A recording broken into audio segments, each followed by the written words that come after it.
রাসূল সাল্লাল্লাহু তাআলা আলাইহি ওয়াসাল্লামকে জিজ্ঞাসা করছেন, ইয়া রাসূলুল্লাহ হাল তাকুনা লিআহাদিন মিনাল হাসানাতি আদাদা নুজুমিস সামাই। ইয়া রাসূলুল্লাহ সাল্লাল্লাহু তাআলা আলাইহি ওয়াসাল্লাম, আপনি বলুন যে দুনিয়াতে কারো কি এই আসমানের যে নক্ষত্র আছে, আসমানের যে তারাগুলি আছে, এই তারার সমান কি কারো নেকি হতে পারে? আল্লাহ রাসূল সাল্লাল্লাহু তাআলা আলাইহি ওয়াসাল্লাম বলেন, নাম উমারু। হে আয়েশা শুনো, হযরত উমর ফারুক রাদিয়াল্লাহু তাআলা আনহু যে আসমানের তারার সমান আপনার নেকি আছে।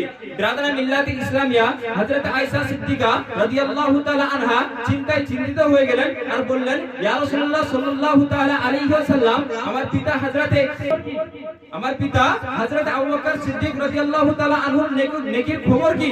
বিরাদরানে মিল্লাতে ইসলামিয়া রাসূল করিম সাল্লাল্লাহু তাআলা আলাইহি ওয়াসাল্লাম বলেন, হে আয়েশা শুনো, যে হযরত আবু বকর সিদ্দিক রাদিয়াল্লাহু তাআলা আনহুর একটা নেকি আর হযরত উমর ফারুক রাদিয়াল্লাহু তাআলা আনহুর সারা জীবনের নেকি সমান।